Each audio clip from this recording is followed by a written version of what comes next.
really my why, it's still tied to my mother, of course, but it's more of the female figure. And the women in my family are just such inspirations to me because they're such warriors, as I call them, that when I found the industry that I wanted to be in, my why really became about representing Mm. females and being able to tell them and show little girls like, oh, if she can do it, I can do it. This isn't a man's world. I can take over too. So my why is to make, us, my fellow girlfriends, proud.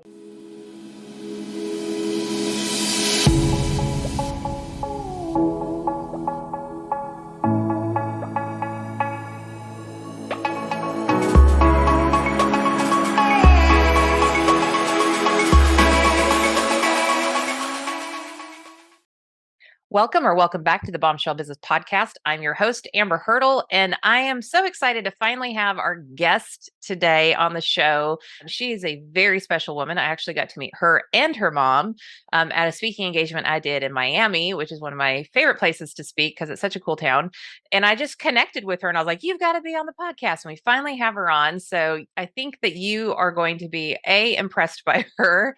Like, I think she's a great role model. And I think she's also going to give you really tactical advice in your business and doing business in today's day and age. So let me tell you a little bit about her. She's got a beautiful name that I'm going to try not to butcher. And then we're going to shorten it because this Southern girl who used to be Southern California could have let it roll off her tongue. But we're going to try it. Okay, so here we go.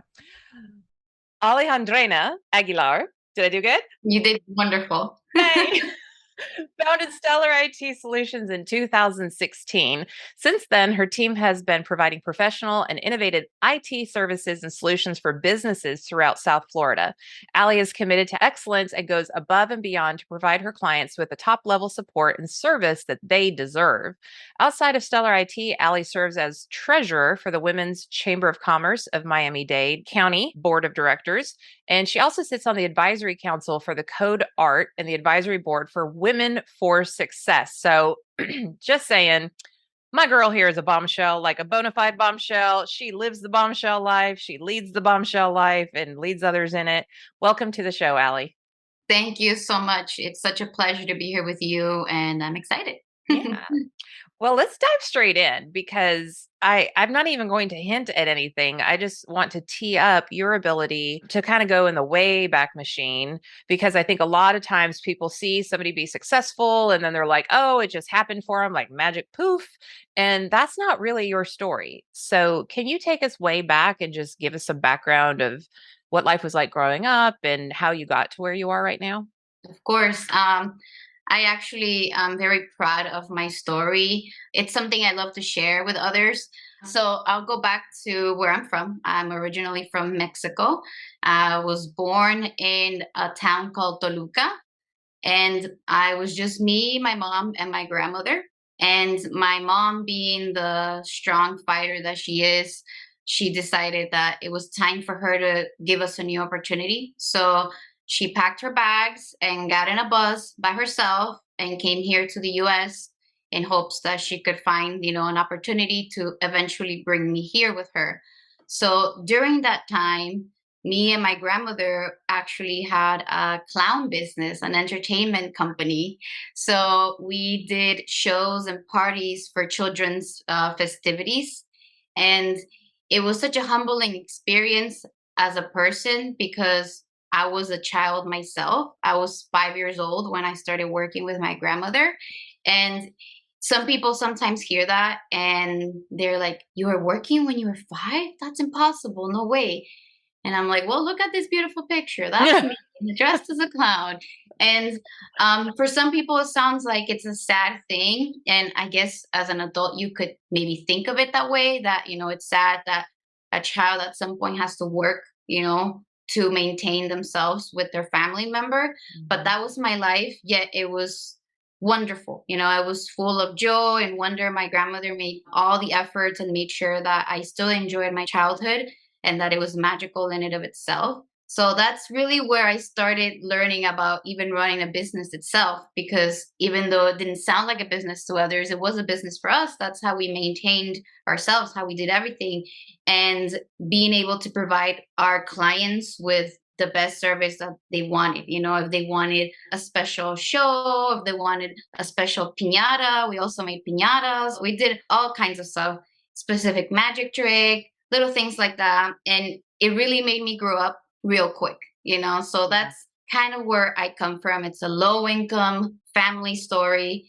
Then fast forward 6 years later, my mom was able to finally bring me here to the US. And then here I come to a country that I knew nothing about really, other than it was the American dream. I didn't know the language. I had no friends. I had nothing. I did have the most important thing in the world for me, which was my mother. And she's such a strong person, and seeing all the sacrifices she made, like just the fact that she had to live without me for 6 years and work here nonstop every day so that I could have the opportunity to come here, it really shapes you as a person. And when I moved here, I remember kind of like doing a little promise to myself, I'm going to make something of this. I'm going to take this Mm, opportunity and do make me cry. something really special with it, because my mom didn't just do all that so that I could do nothing for her. Yeah. So that was my original thought. Like the moment the plane landed and I knew I was moving here, I was terrified, excited, but I had a mission, which was to make my mom proud, because she did this just for me. So that's what has really inspired me throughout my entire journey to become an entrepreneur and to own a business. And I guess, I don't know, that's a little bit of my background story and where I come from and how I got here today. You know, it was a lot of learning. Well, you were what, 11? Yes. So did you speak fluent English or did you have to learn once you got here? No. So I'll tell you a funny story of how I learned English, because when I moved here, I'm like, okay, I'm in the US, but I was not in the US. I was in Miami. Right. And in Miami, there is the Hispanic culture is just Which is overflowing why I with, love it so much. This is yes. why I And love y'all. although it was fantastic and like, you know, it made you feel comfortable, I guess I should say, Yeah. it also was concerning for me, because as soon as I started school, I started seventh grade, late middle school, I'll never forget it. I was like, how am I going to learn English if everybody's speaking Spanish? So during lunchtime in the cafeteria, I would look for the blonde girl with the blue eyes. So if you had been in my school, I would have been looking for you. And I would grab my little lunch and sit next to them in the same table they were, and listen to their conversation and repeat the words as they were saying it. And some of them thought it was cute, some of them did not think it was cute. They, a lot of times they would make fun of me. Junior has a rough time to try to be fitting in. Yes, but little did they know that actually they're making fun of me. Is I owe them a big thank you, because when they would say, ah ha ha, she said this wrong, they would say it right. And I'm like, Uh-huh. oh, that's how you say it. That's how you Mm. say it. So I would listen to everything they were saying, and I started taking the Saturday ESOL classes, which is where you learn more. And I think that's one of my biggest achievements, because in 3 months, the teacher asked me to be the teacher aide for every Saturday Wow. class. So when I would go after 3 months, I would be helping her with the students to help them learn. Mm. And now as an adult, I'm like, I don't know how I was able to accomplish mastering a new language in 3 months. I can communicate effectively. I'm sure there's a lot to learn, but I just think it's fantastic that I was able to accomplish that. But that's how I did it. I would just try to look for the gringo or gringa in my class and just try to like attach myself to them. And that's how I learned English. So much to unpack there. And I'm just fighting back tears. For those listeners who don't know, I grew up in Southern California, so I had a huge people environment of Mexican friends. So that culture is like what I was raised in. And I was the gringa at the parties and everything. And we all joked about it. I was like seriously the only certain at festivities. So it's very comfortable. Plus, I'm Sicilian and our cultures are very, very similar. We love food. We love family. We love to be boisterous. We love a party. We're the same. You got that right. But then there's so much too. Like, first of all, the fact that you were 11 years old had you not had the mental fortitude then, which obviously if you start working at 5 years old and you move to another country and you live without your mom for 6 years, like you get tough. But if you didn't have the mental fortitude at 11 years old to say, like, I have to do this, you actually would have missed that developmental stage where it's much easier to learn a second language when you're learning things like, the sound of music and the sound of language and all of that. Like, you were almost out of that space where it would have been the ideal time. So, I mean, just kudos to baby girl, because at 11, you are a baby girl still. We didn't feel like it at the time, right? But Right. and so just that lesson of like, don't put it off. Don't say that you're going to do it later. If 11-year-old girl can be like, this is so important to me that I'm going to prioritize it, whatever's going on in your business, in your life, whatever, like handle it now, learn the skill now. Even if you don't need it until the future, if you feel called to learn something, that is your inner knowing telling you like, this is important, make it happen. The other thing that I want to point out about your story is that you had a really compelling why. My story of being a teen mom, and like that was such a compelling thing for me. I wasn't going to let my daughter down. You had the knowledge of how hard your mom worked to move you forward. So, with that in mind, like once you got to a place where things were a little more stable, how did you find your next big why to even like be among the small percentage of women who own IT companies? I mean, I need to find some stats on this, but anecdotally, that's not normal. Like, that's not the average, right? Right. It's not, it is a man's world for now because we're going to change that. And really, my why, it's still tied to my mother, of course, but it's more of the female figure. I was raised with my grandmother and my mom, and the women in my family are just such inspirations to me because they're such warriors, as I call them, that when I found the industry that I wanted to be in, my why really became about representing Mm, females and being able to tell them and show little girls like, oh, if she can do it, I can do it. This isn't a man's world, I can take over too.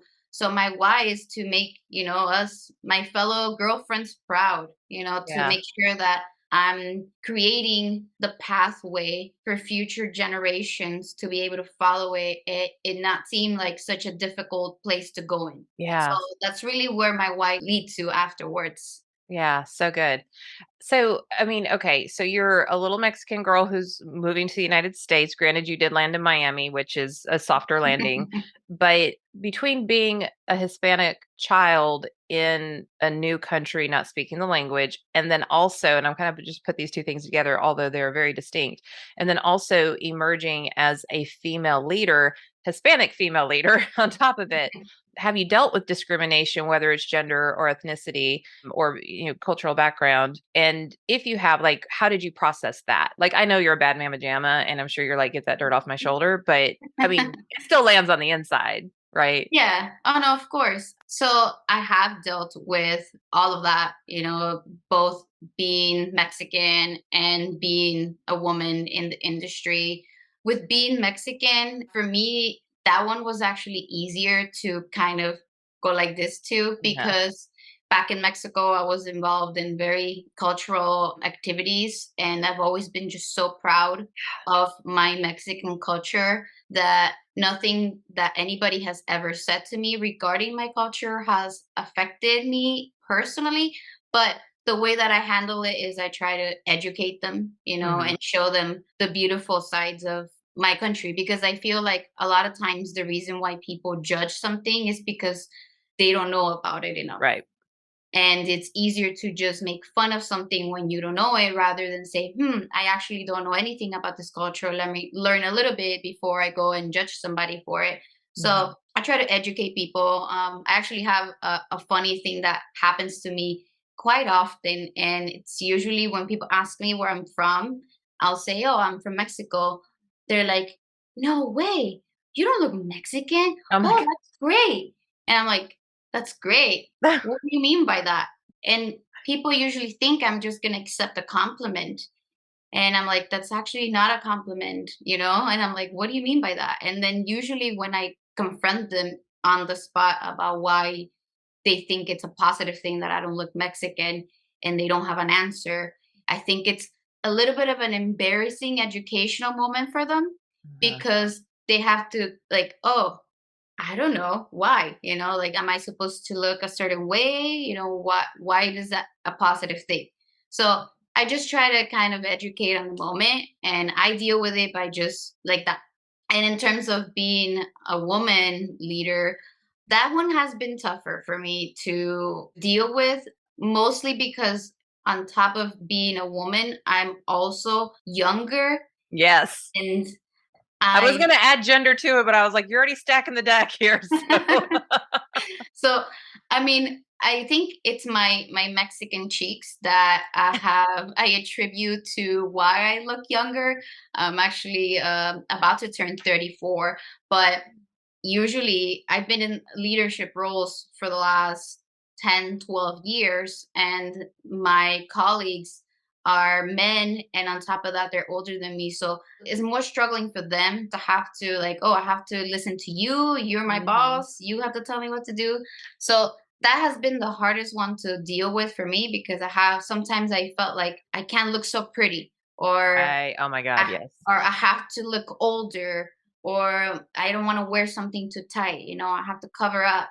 So that was a struggle for me at the beginning, but little by little I started to just embracing my power and just reminding myself that no matter what, I am who I am and I just need to be my authentic self, and whoever is in front of me is going to be able to see through that, and then they'll realize that whether I'm Mexican, Chinese, whatever it is, Right. woman, man, I value for who I am inside, and that this ultimately is just the body that we're in. Hmm. So I just kind of give myself little reminders that it's okay, that I am perfect just the way I am, and Hmm. to just go in and be me. And usually, people around you, when you're authentic with yourself, I feel like they can be authentic with themselves and they can be who Yes. they really are. And then it just kind of takes off this stress from both ends when you have a welcoming Yeah. personality and you allow people to be who they want to be. It allows you to be who you want to be, and it just changes the energy. So Right. that's how I deal with those things.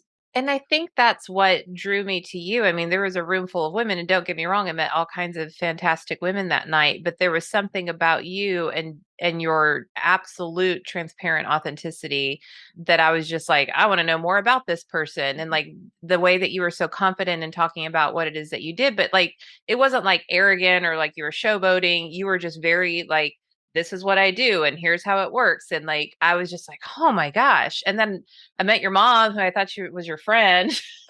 She's like gorgeous. She And likes to tell people she's my younger sister. yeah, yeah. Brittany and I get that sometimes, but I had her when I was 16. So there's definitely less of an age span there.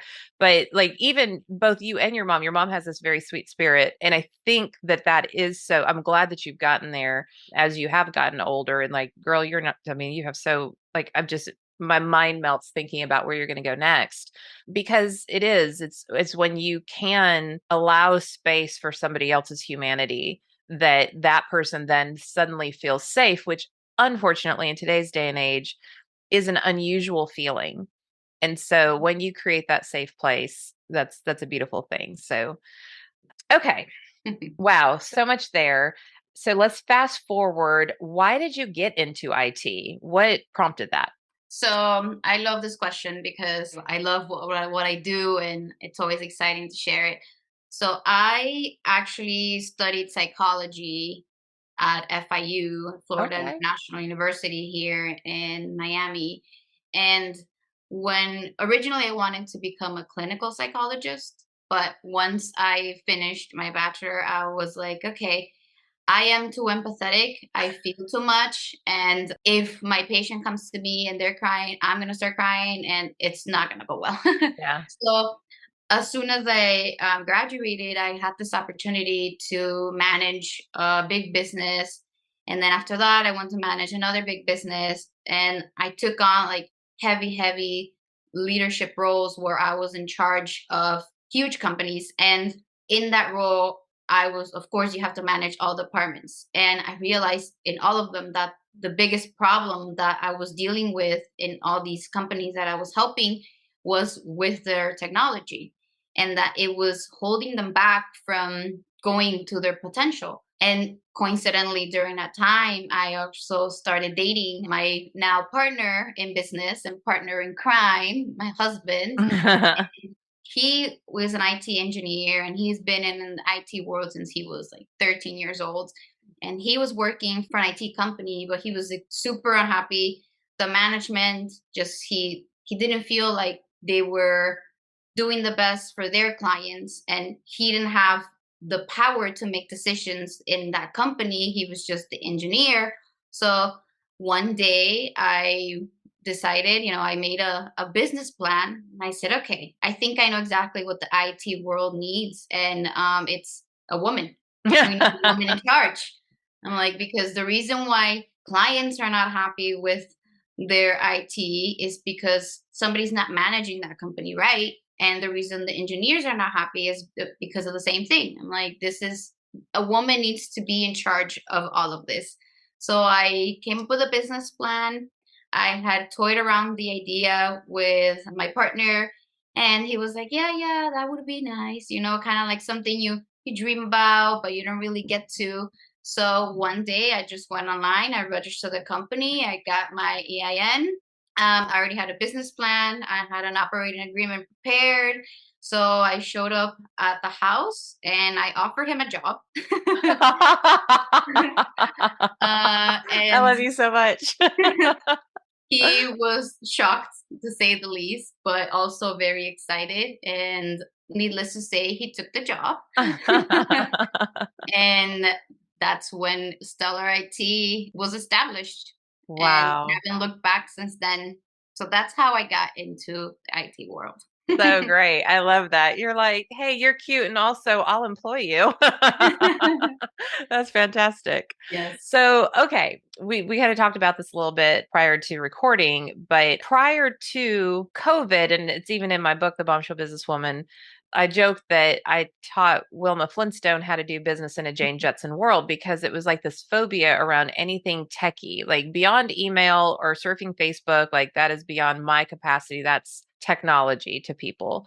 And then COVID happened and it was like, buckle up, buttercup. This is the way the world's going. And everyone had to learn how to use Zoom and learn how to like do integrations and things like that. And the scary part is, security and how many people are trying to target small businesses because every little dollar they can steal is good for them. Like they're not just targeting big businesses anymore. So you have almost like a punch list of things that a small business owner, or really, I guess, any business, that they need to keep in mind, right? From an IT Yes. perspective. So, like, what are some of those big things that we need to be aware of? Right. So, and this is something that it is, like you said, part of my punch list. When we visit new clients that call us, this is actually something we look for in their existing environment to see where they are with their security. So, for sure, if you have a business, it is crucial for you to have a firewall. You need that network security. You need something blocking traffic and filtering your network. You need a firewall. We recommend Sonic Wall or Cisco. Those are the best ones. You need a business grade firewall, absolutely. Of course, you need antivirus, malware protection. We recommend Bitdefender. I want to call it level 3. There's like level 1, like McAfee and Norton and all those. Bitdefender goes a little bit more above and beyond. It is a little bit trickier to use. You need a little bit of training to understand how it works and how it filters, but it's fantastic tool. We have that for all our clients and they love it. And is that like PC and Mac? Yeah, yeah, Okay. yeah, you can get that. Okay. So another thing you need, of course, is backups. We recommend, of course, for you to have 2 sets of backups. You want cloud storage and you want a local storage. For your cloud solutions, you can go with any, cloud solution provider. We work with Acronix or Azure, Microsoft Azure. Those are the ones that we have all our clients on. They're fantastic. And Chronics, for example, that one, getting you back online if you do have some sort of catastrophe, is the fastest solution to get you back on your feet. So you really don't have much downtime. And for local solutions, we recommend getting an AS unit and storing all your files there. An as unit? It's called NAS unit. Oh, NAS unit. Yes, those are the basics, but the crucial thing here is that your IT provider needs to do routine checkups. You need to make sure that you set up alerts on your phone so that if something happens, you immediately go take care of it. You want to test, you want to have a routine test for all your backups to make sure that everything's working. I also always recommend that, some people ignore the updates on their computers or their phone. Okay, so stop doing that. Do not ignore the update or the restart. All those are important updates that have security patches. And especially if it's with your operating system, which is, the basics of your computer, all these cyber criminals are targeting devices that are not updated. So if you're not updating your system, you're making yourself vulnerable. So you need to make sure that you update your sonic wall, your firewall, your devices, everything has to be updated. And if somebody was your client, would you do that for them, or is that stuff that they have to manually do in your absence? I mean, they wouldn't require a little bit higher knowledge to be able to do all these updates.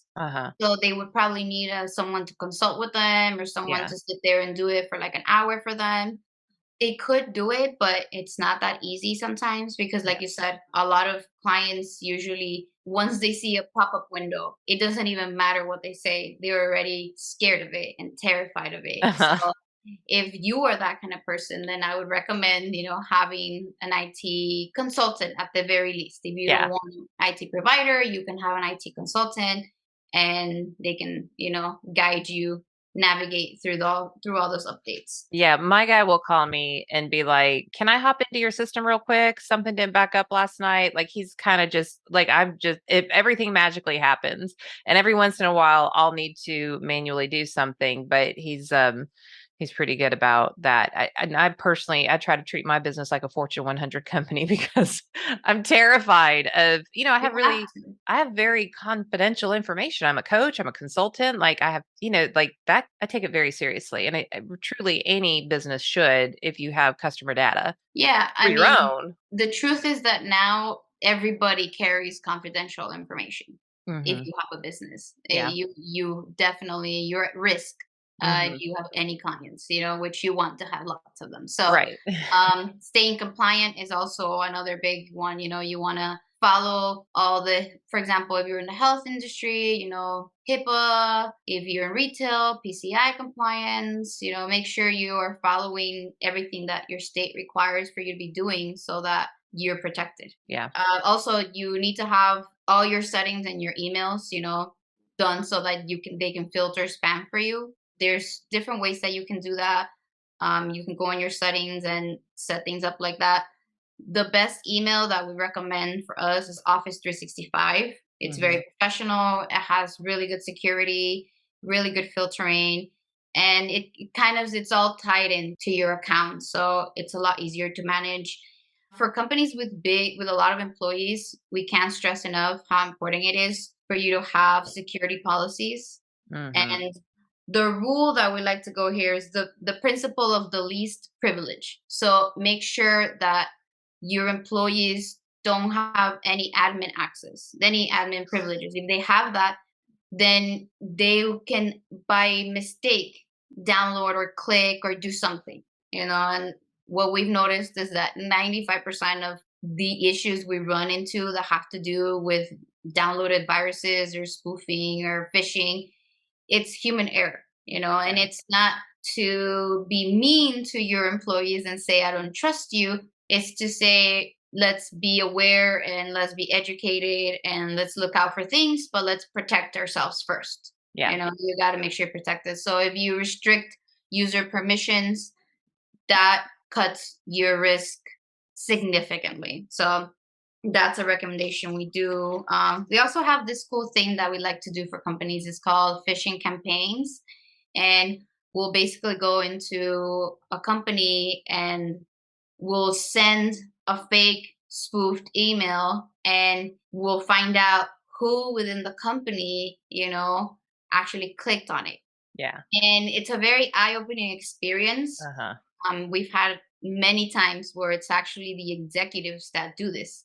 It's not even, like the The younger reception. savvy people? Yeah, it's usually the people on top that tend to make these mistakes. But those campaigns raise so much awareness, and ultimately, the best way for you to protect yourself is to educate yourself, which Mhm. is what I always stress. I want, when we go and help our clients, we want to educate them, we want to train them, we want to give them tips on what to look out for, what how to be prepared. Like, we just had about 2 months ago somebody call us because somebody that wasn't our client called us that they were a victim of wire fraud, and they had sent $1 million out to a cyber criminal. And imagine, like, you don't want to be reactive. Right.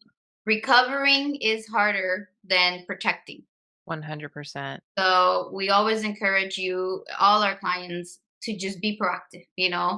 You always think it's not gonna happen to me, but it happens. It happens to a lot of people. So it's better to be proactive with all your security, especially nowadays. Like you said, you have all this confidential information. So let me Well, see we if do it with our houses, right? We all have yeah. Ring cameras or Arlos or whatever the security system is, and you have it tied Mhm. into Alexa and your locks on your doors and all that stuff, security system. And we take it very seriously when it comes to like, I don't want my TV stolen.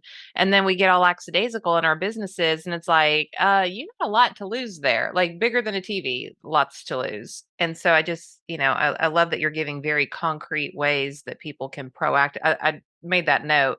So anybody who's not a regular watcher on YouTube, we do publish this on YouTube, but then I also take notes during it. So I'm not ignoring my guest. I'm like feverishly like catching the good stuff, and recovering is harder than protecting is like mic drop. We can end the podcast right now, right? Yeah, I always tell our clients, our goal as their IT provider is to manage and maintain. Yeah. Want to get people away from what is called a break fix solution. Mhm. Something breaks and then you fix it.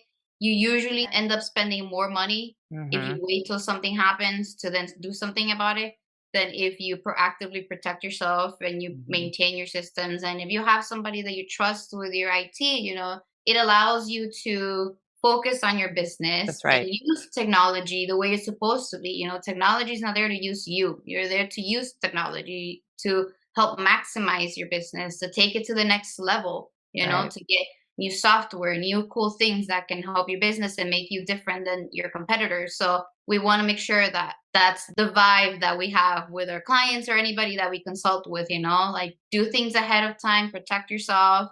We also don't recommend people to use any pirated software. Preach.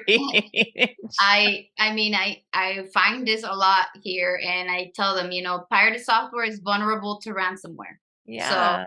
you want to take a risk on losing everything to save a couple $100? It's not worth it. Right. And most of the software that people use nowadays, the companies offer payment plans, and It's like a you monthly can, subscription like everything else in yeah. life. So there's really no reason why anybody should be using pirated software.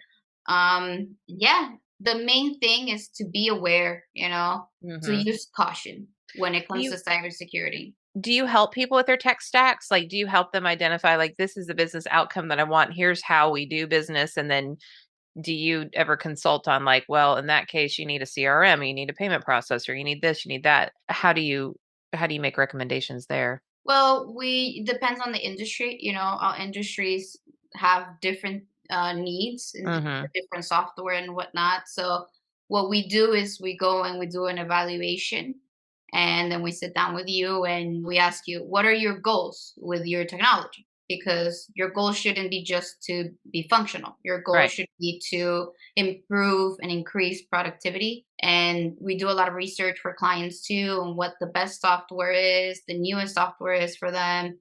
So we do a lot of consultations like that too. Yeah. Awesome. Yeah, because that can be overwhelming. I'm a nerd. I'm a geek. So, I'm like, I'm trying not to be anymore. I've gotten better, but I've always been like the beta testing queen. I'm like, ooh, look, what is this? What is this new software? Let's try to break it. And then like it's fun, but then you end up, you go through a lot of things to get to your final tech stack. And we've been stable for a while now because Amber hasn't changed things up to just play in the sandbox. But most people aren't like that. And so any technology is scary, let alone a new one that might have some bugs and things like that you just kind of have to be patient with I mean, like Canva today, as an example, which I wouldn't consider that part of my tech stack, maybe a little bit. It's more of like a design Yeah. tool.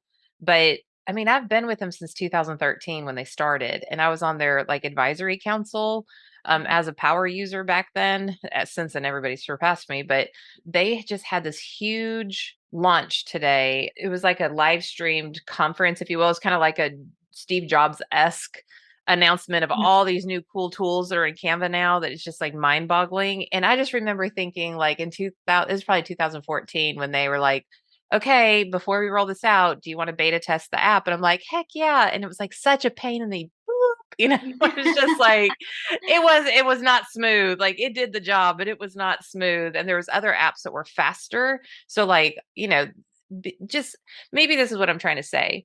Be open to trying something new. Maybe don't put it in your tech stack. Maybe play with it and try to break it on the side and then integrate it. But sometimes software can be real, like Canva. Who knew that it would become what it is now? Like I can make videos on there, like crazy. Now they're oh, this is not a Canva commercial. They are not a sponsor. I just love them. I tell all my customers to use them.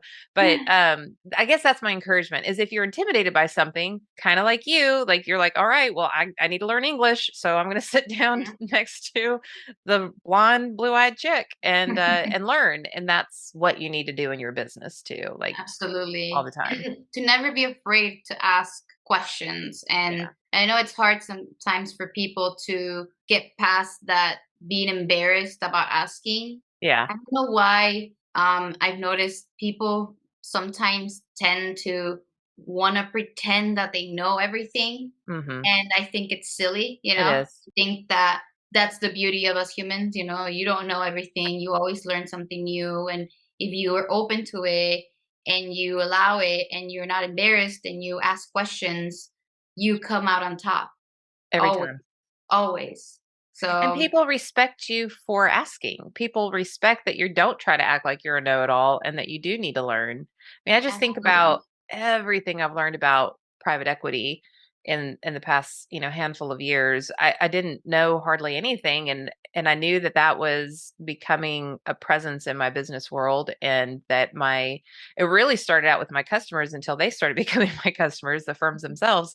And you know there's a lot to learn. Like I'm not a finance kind of person. I'm a creative and a speaker and all that kind of stuff. But just being totally okay with asking what you might consider a stupid question, or like, okay, I hear that you're saying that, but can you explain to me how it works? And especially when you're talking about software or hardware or anything like that, if you understand the how, then you will better understand how to use the software. I mean, when Yeah, like, yeah. I mean, of course. And ultimately, chances are that the person you're asking is more than happy to explain it to you in detail, yeah. because sometimes I feel like you don't want to ask because you don't want to bother the person or whatnot. But if you Mhm. are sitting with an expert and you're having a consultation or whatnot, or you're wanting to learn to implement something into your business, that is the time to ask all the questions and to Right. really get all the information. Right. 100%.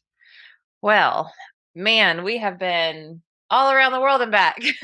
Such a good episode. So many good takeaways from just like your own, bombshellness and the bravery and the tenacity, the grit that you developed. Like, that being a clown at 5 years old is totally part of what sets you up for what you're doing today, as you said.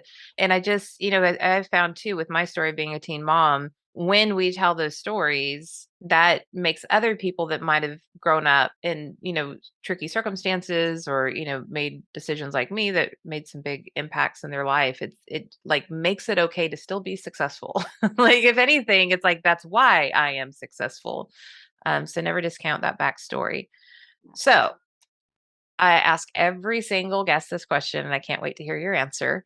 It can be anything. It could be about what it is that you do for a living or theoretical or anything. But what is that parting piece of advice that you would give a bombshell, a bold, brave, unwaveringly confident woman in business?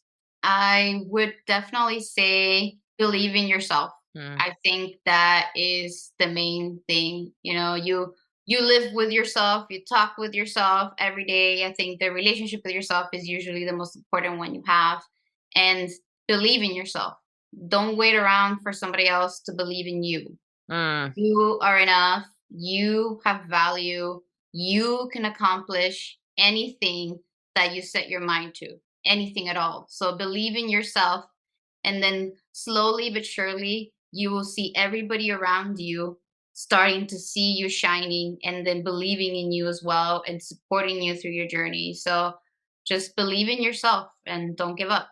I love it. Yeah. Well, if anybody can prove that not giving up gets you somewhere, it's Allie. So let's share how we can find you on the interwebs. You can go to stellarit.net. You can find her on LinkedIn, Facebook, Instagram, and also you can find the company Stellar IT Solutions Miami on LinkedIn. All of those will be in the show notes. So just go to amberhurdle.com/podcast with an S. Look for her episode and you can get anywhere you want to. And of course, if you found this on social media or whatever, you can just click right through to her on any of her channels that we've tagged her in. Allie, thank you so much for being on the show. I can't wait to become a client of yours myself. And I just appreciate you very much. No, thank you so much. It was really so lovely to meet you in person. Fast forward to now, getting to know each other better one to one. I look forward to welcoming you after your move and taking you out on a date so we can get even closer and learn more about each other. But thank you so much. I support everything you do. And of course, Stellar IT family is here for you, anything you need. Absolutely. Back at you, sis. This is what the bombshell experience is about. It's about those bold women, those get it done women, those I am powerful and I am focused on business. Not that we don't have amazing families and all that kind of stuff. I mean, you heard the theme of family woven all throughout Allie's story and experience, but it is about holding each other up and finding those like-minded people that are going to walk alongside you on your journey so that you can have those remarkable experiences and have the impact that you're designed to have on this planet while your short time is here. So with that, thank you for listening. Don't forget to leave a rating and review. That really, really, really, really, really helps us reach more women. And that is part of that bombshell experience as well. So share this with somebody who maybe needs a little nudge or a little bit of love in the IT department. And otherwise, we will see you on the next episode.